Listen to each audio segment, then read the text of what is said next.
Selamat datang ke channel Cikgu Ko. Jadi hari ini kita akan buat ulang kaji ya. Buat ulang kaji untuk topik-topik yang telah belajar. Jadi sebelum ini kalau kamu rasa video Cikgu Ko membantu kamu, jangan lupa subscribe channel Cikgu Ko. Dan boleh like and share video Cikgu Ko kepada kawan-kawan kamu. Okey, hari ini kita tengok soalan 36. Okey, ini soalan keberangkalian ya. Jadi jadual 4 menunjukkan bilangan murid yang menghadiri satu program matematik. Jadi ada lelaki perempuan. Jadi ada 3 kelas 5T1, 5T2, 5T3 dan ini bilangan dia. Jadi okey, seorang murid dipilih secara awal daripada program tersebut. Cari keberangkalian bahawa seorang murid perempuan dari 5T2 dipilih. Jadi masih ingat lumus bagi keberangkalian. Jadi biasanya lumus keberangkalian kita diwakili oleh huruf P lah. Okey, P maksudnya probability ya. Jadi untuk sesuatu sampel biasanya kita letak A. Ini kita kamu boleh letak apa-apa huruf untuk wakilkan ini. Okey, ya random punya. Jadi lumus dia ialah bilangan bilangan yang soalan nak lah. Okey, bilangan soalan yang nak, bilangan unsur soalan yang nak, dan ini ialah bilangan ruang sampel maksudnya jumlah lah,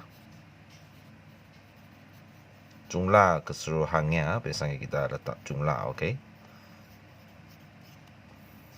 jadi sangat senang Jadi kalau daripada soalan ini kamu kena cari. Okey, ini bilangan ruang sampel maksudnya jumlah. Jadi maksudnya semua pelajar berapa orang. Okey, maksudnya okey, 12 tambah 10 tambah 14 tambah 9 tambah 11 tambah 13. Okey, maksudnya kamu akan cari jumlah pelajar. Okey, 12 tambah 10 tambah 14 tambah 9 tambah 11 dan tambah 13. Okey, jumlah berapa orang jadi kamu boleh tekan kalkulator, ini sangat senang. Ini tambah 14 tambah 9 tambah 11 tambah 13. Okey, jadi jawapan ialah 69 Jadi maksudnya jumlah ialah 69. Kamu letak di bawah sini 69. Okey. Bilangan unsur. Bilangan unsur maksudnya soalan nak apa? Kamu tengok soalan nak seorang murid perempuan daripada kelas 5T2. Okey. Maksudnya bilangan unsur maksudnya bilangan pelajar daripada kelas 5T2. Jadi berapa orang perempuan daripada kelas 5T2? 9 orang. Maksudnya kamu terus letak 9. Maksudnya ini yang dia nak lah. Okey, jadi boleh tekan kalkulator simplify Jadi kita boleh simplify pecahan 9 per 69. Okey, ringkaskan jawapan ialah 3 per 23. Okey, sangat senang. Ini jawapan dia 3 per 23. Boleh? Seterusnya, sebuah kotak mengandungi 48 cawan yang terdiri daripada cawan biru dan putih. Okey, jadi kamu boleh highlightkan okey, kata kunci yang sangat penting. 48 cawan dan ada 2 warna, satu ialah biru, satu ialah putih. Okey. Jadi seperti cawan dipilih secara awal daripada kotak itu. Keberangkalian seperti cawan biru dipilih ialah 1 per 6. Ini keberangkalian Okey, sebab soalan cakap keberangkalian. Maksudnya ini mewakili keberangkalian sangat penting, maklumat yang penting. Berapa bilangan cawan biru yang perlu ditambah ke dalam kotak itu supaya keberangkalian seperti cawan biru ialah 1 per 2. Okey, maksudnya kamu mesti cari okey, bilangan biru, cawan biru dan putih. Okey, ingat seperti yang saya cakap, kalau keberangkalian bawah ini nombor bawah ini merujukkan kepada ruang sampel. Okey, bawah ini merujuk kepada jumlah. Maksudnya ini 6 ini sebenarnya dia mewakili 48 48. Satu mewakili bilangan unsur. Maksudnya satu ini mewakili bilangan cawan biru. Boleh? Boleh ikut Jadi sebelum ini kita letak huruf okey, huruf untuk mewakili kumpulan Okey, kumpulan cawan putih mungkin kita letak W. Cukup pakai bahasa Inggeris white. Boleh? Lepas biru kita cukup letak B, okey, untuk blue, okey, bahasa Inggeris juga, okey, untuk senang kita, okey, bezakan okey, kumpulan dia. Jadi apa yang kita nak? Kita nak ini menjadikan keberangkalian dari 1/6 menjadi 1/2. Jadi kita tengok maklumat 1/2. Seperti yang cikgu cakap, atas ini mewakili bilangan bilangan, okey, cawan biru betul? Kita letak B lah, okey. Bilangan cawan biru yang baru. Betul? Sebab dia cakap, dia tambah cawan biru ke dalam kotak itu. Okay? Supaya bilangan keberangkalian menjadi biru menjadi 1/2. Maksudnya, bilangan cawan biru yang baru bukan yang lama. Okay? Dan ini jumlah dia, bawah ini, masih ingat jumlah, wakil jumlah. Jadi ini jumlah dia pun baru bukan lagi 48 sebab dia sudah tambah cawan biru ke dalam kotak itu. Maksudnya bilangan dia bukan lagi 48 yang lama punya. Maksudnya bilangan ini pun akan berubah. Jadi maksudnya ketua-ketua maklumat ini kita kena tahu. Jadi ketua-ketua maklumat ini kita tahu, okey. Maksudnya kita kena cari. Boleh? Jadi kita boleh kena cari jumlah baru dengan bilangan baru. Jadi pertama kita kena cari berapa cawan putih ini berapa cawan putih. Jadi kita kena pakai maklumat yang lama ini okey, maklumat 1/6 ini. Okey, jadi kamu boleh ada yang pelajar boleh lompat dia ada yang kaedah yang lebih cepat untuk cari putih. Tapi cara cikgu ialah untuk tolong pelajar yang lama, okey, yang lemah sikit lah. Jadi kita tidak buat cara yang cepat jadi kita pakai 1/6 ini. Bawah ialah, okey, jumlah cawan betul 48 masuk Jadi atas ialah bilangan cawan biru yang lama. Okey, kita letak B lama. Boleh faham? Okey, bilangan B lama. Okey.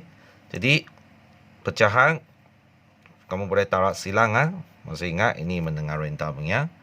Tarik silangnya 48 tarik 1 jadi 48.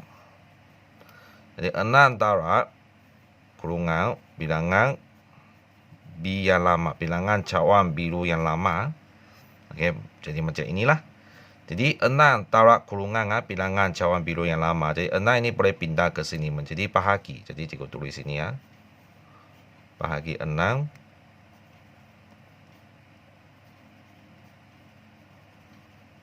Okey.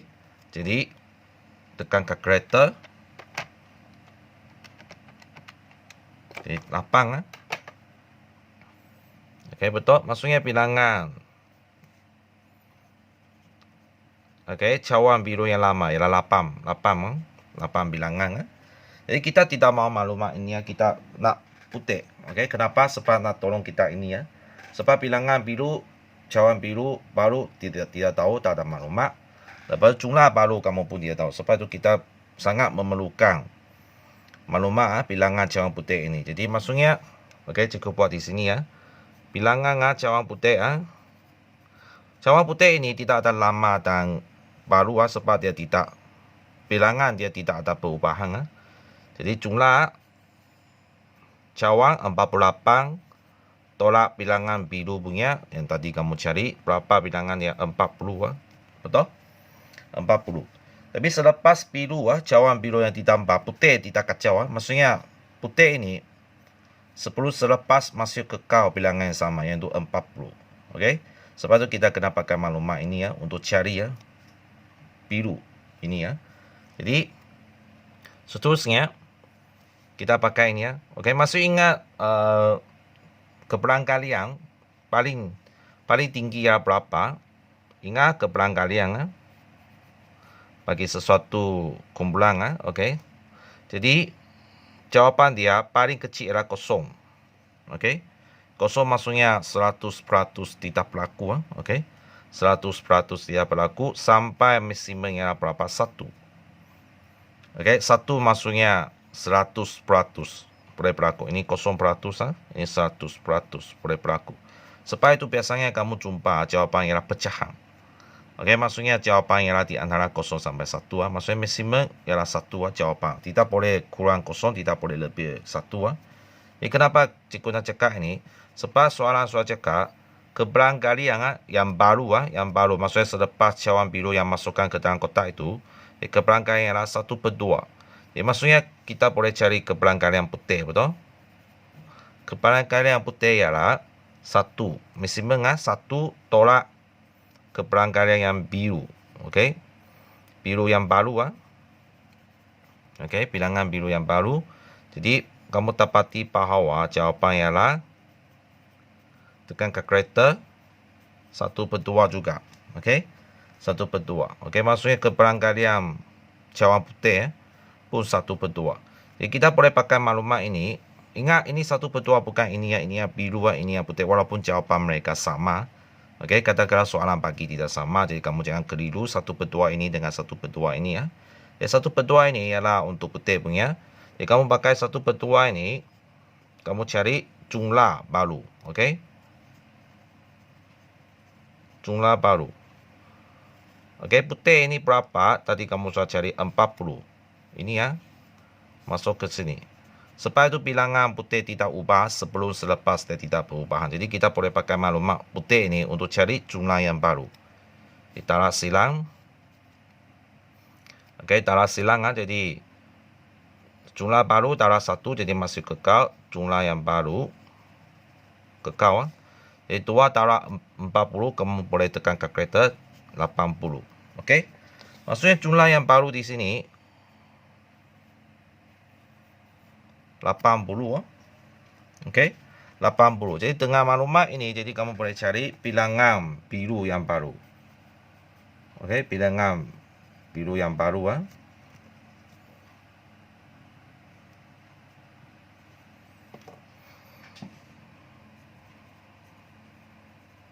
Nah, ini kamu boleh cari ya. Okey, bilangan biru yang baru, jadi cikgu buat di sini tidak cukup ruang Jadi 1/2 sama dengan 80. Okey, bilangan biru baru. Okey, ini ya kita buat di sini ya. Ingat 1/2 ini ialah biru Okey, dengan 1/2 ini ialah putih Okey, tidak sama. Taruh silang juga. Ingat kalau biasanya keberangkalian cara memang taruh silang sangat senang. Jadi 80 sama 2 taruh dengan bilangan biru yang baru. Okey. Taruh bintang menjadi bahagi. Okey, bilangan biru yang baru. Jadi kamu boleh tekan kalkulator. Biru yang baru jadi jawapan ialah 40. Okey, 40. Maksudnya bilangan biru yang baru okey ialah 40. Okey. Jadi kamu tengok balik lagi soalan. Soalan minta apa? Berapa bilangan cawan biru yang perlu ditambah? Okey. Maksudnya kamu kena tolak bilangan original dia sudah ada. Okey, bilangan original yang dia sudah ada ialah berapa? Okey, ada berapa tadi? 8, betul? Tadi kamu sudah cari ada 8. Bilangan biru yang lama, original dia ada 8. Maksudnya kamu kena tolak lah. Jadi bilangan cawan biru ini kamu boleh jawab formal sikit lah. Yang perlu ditambah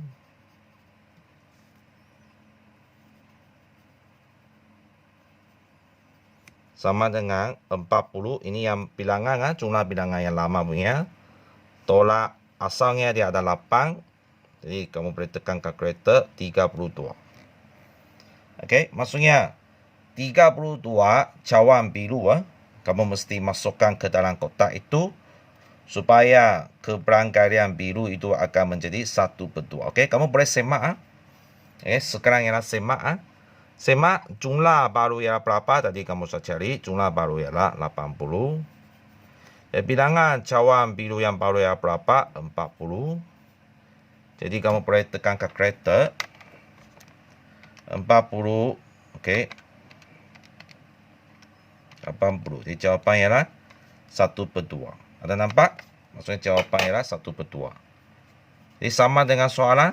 Sama. Okey. Jadi maksudnya ini terima. Ini hanya buat semakan. Ingat, ini bukan jawapan. Ini hanya semakan. Okey, supaya kamu tahu jawapan kamu cari 32 ini betul ataupun salah. Okey, boleh faham? Jadi kita tengok soalan yang terakhir. Jika akada faedah ditetapkan, jumlah faedah yang diperoleh berkadar langsung dengan jumlah wang pokok dilaporkan dan tempoh wang pokok itu dilaporkan. Okey. Diberi faedah diperoleh daripada pelaporan setahun sebanyak RM5,000 adalah RM150. Itu jumlah wang pokok dalam RM diperlukan untuk memperoleh faedah 100 dalam 4 bulan pada kadar yang sama. Jadi pelajar-pelajar masih ingat itu rumus bagi kadar. Okey, masih ingat kadar faedah ada dua jenis. Harap kamu masih ingat. Satu ialah faedah mudah, satu ialah faedah compound. Okey, faedah mudah biasanya kalau ikut setiap tahun macam FD lah, okey. Biasanya dikira dalam 1 tahun dia interest berapa. Faedah compound biasanya dia berubah-ubah, kaedah dia berubah-ubah berdasarkan wang yang kamu masih hutang. Wang yang kamu masih hutang ataupun wang yang kamu masih simpan, bilangan dia berubah-ubah. Jadi faedah dia pun berubah-ubah. Faedah mudah dia tidak begitu kompleks, tidak begitu susah, dia hanya ikut original asal kamu dalam satu tempoh masa tertentu. Biasanya 1 tahun lah.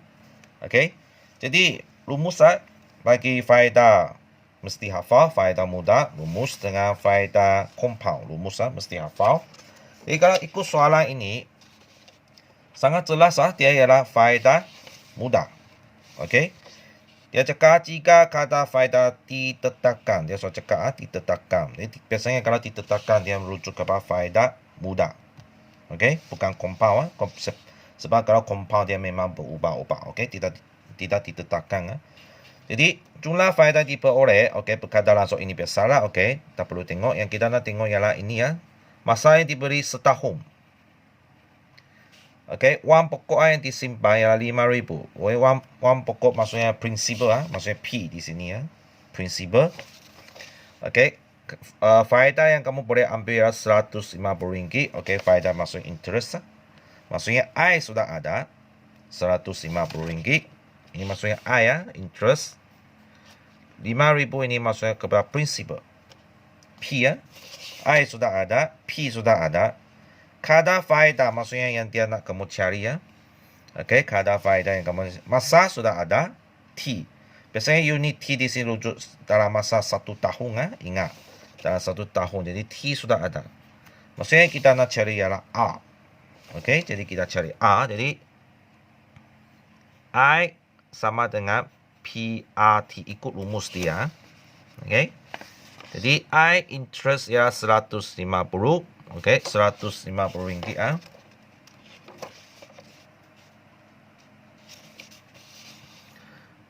Kita ganti saja.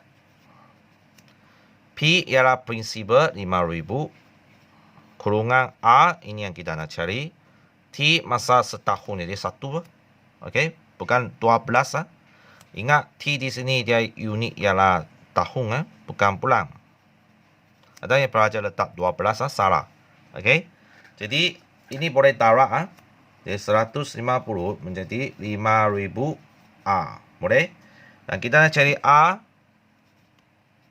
150 bagi 5,000. Ini kamu boleh tekan kalkulator.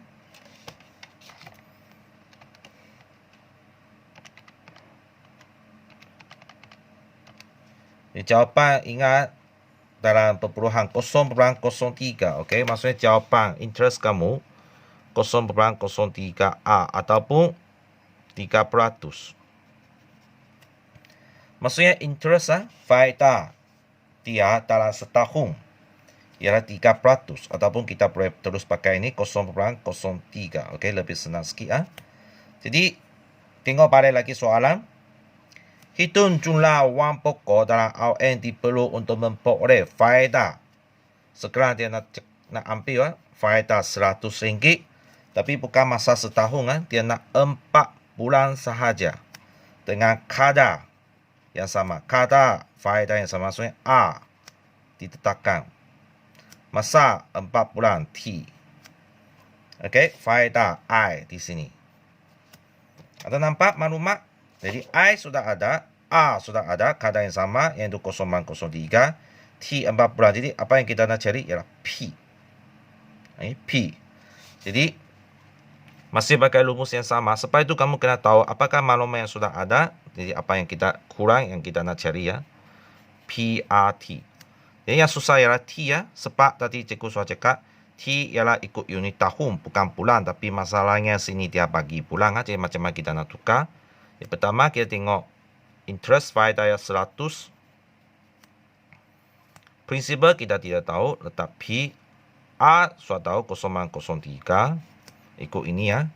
T, ini susah. Ini kamu kena pakai 4/12. Okay, bukan 4 sebab ini ialah unit bulan. Ingat. Ini ialah unit bulan. Kalau ikut rumus, unit T ialah tahun, bukan bulan. Jadi, kalau kamu nak tukar bulan jadi tahun, ingat mesti bahagi 12. Kenapa bahagi 12? Sebab setahun ada 12 bulan. Okay? Setahun ada 12 bulan. 12 bulan. Sebab itu kamu kena bagi 12, bukan bagi 3, bukan bagi 4, tapi mesti bagi 12. Jadi ini kamu boleh taruh dulu. Jadi 100 P ini ya boleh taruh dulu. Jadi 0,03 taruh dengan 4/12. Jawapan 0,01. Okey. Dia pindah, tarak kurungan, tarak pindah menjadi bahagi. Sama dengan P. Jadi jawapan P adalah berapa?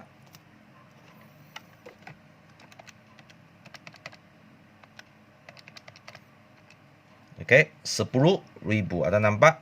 10,000. Okey. Maksudnya jawapan prinsipal ialah RM 10,000. Okey. Maksudnya berapa wang pokok dia perlu simpan untuk mendapat faedah RM100 pada 4 bulan sahaja. Maksudnya 10,000. Dia kena letak, ini jawapan dia. Okey. Maksudnya prinsip dia kamu boleh cakap wang pokok. Okey. Sama dengan RM. Okey, 10,000 Okey. Ini saja. Okey, senang. Jadi soalan ulang kaji sampai sini saja untuk hari ini. Jadi jangan lupa subscribe, like dan share video channel Cikgu Ko. Jadi kita jumpa lagi. Bye bye.